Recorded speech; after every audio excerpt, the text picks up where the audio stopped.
selamat sore. Perkenalkan, saya Alika Manik dan partner saya Alivia Rahmawati. Kami dari SMA 7 Kota Bekasi. Sebelumnya Ya. saya izin, bolehkah saya meminta waktu kakak untuk mewawancari kakak? Boleh. Sebelumnya nama kakak siapa dan dari mana? Aku Sherly dari mahasiswa dari Universitas Dian Nusantara Cibubur. Salam kenal ya Kak Sherly. Ya. Jadi terima kasih ya Kak sudah meluangkan waktunya. Jadi teman-teman, kita tuh mau bahas soal kontroversi KUHP dan yang ramai dibicarakan, khususnya kaitannya dengan kebebasan berdemonstrasi. Menurut kakak, kenapa isu ini jadi sorotan?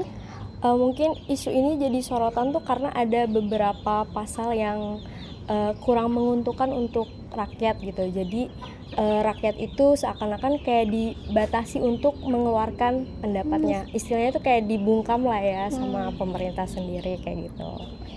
Baik, pertanyaan selanjutnya Kak. Terus menurut kakak, pasal seperti apa yang dianggap bermasalah? Kalau untuk yang lagi jadi isu hangat banget tuh pasti pasal tentang penghinaan terhadap presiden dan pemerintah. Betul, dan di situ kan kayak yang boleh melapor tuh cuman presiden doang kan. Bener untuk melaporkan orang-orang yang mengkritik itu. Dan itu kan seakan-akan kita sebagai rakyat harus harus menjaga perasaan presiden dong kalau kayak gitu. Kalau sekiranya mungkin kita kita mengeluarkan pendapat dan presiden kurang suka, nah dia kan bisa secara langsung untuk menindaklanjuti kita, kayak gitu aja sih. Bener banget teman-teman. Nah, terus untuk pertanyaan selanjutnya nih Kak, padahal kan demonstrasi kan bagian dari hak warga negara juga nggak sih Kak? Iya, bener banget, karena biar bagaimanapun suara rakyat itu kan penting banget ya, yang bisa menilai kinerja pemerintah baik atau enggaknya itu kan masyarakat kayak gitu. Nanti kalau misalnya masyarakat dibungkam, bagaimana mereka bisa tahu bahwa kinerja mereka ini benar atau enggak kayak gitu. Makanya suara rakyat itu sebenarnya penting banget untuk pemerintah itu sendiri kayak gitu. Terus lalu kenapa pemerintah tetap mengatur demonstrasi dalam KUHP?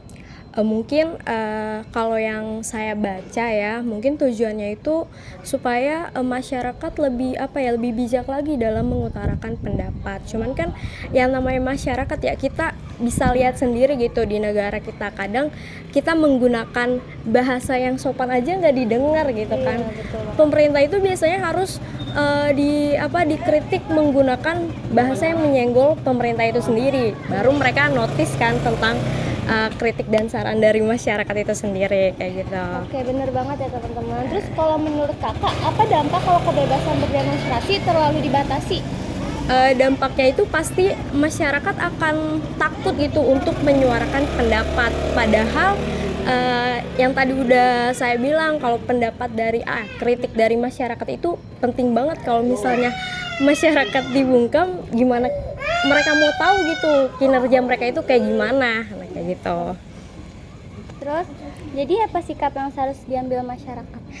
Menurut saya masyarakat harus tetap kritis walaupun ada undang-undang tersebut ya, karena pasal itu pun menurut saya kalau masyarakat itu sendiri kompak itu nggak akan berlaku gitu.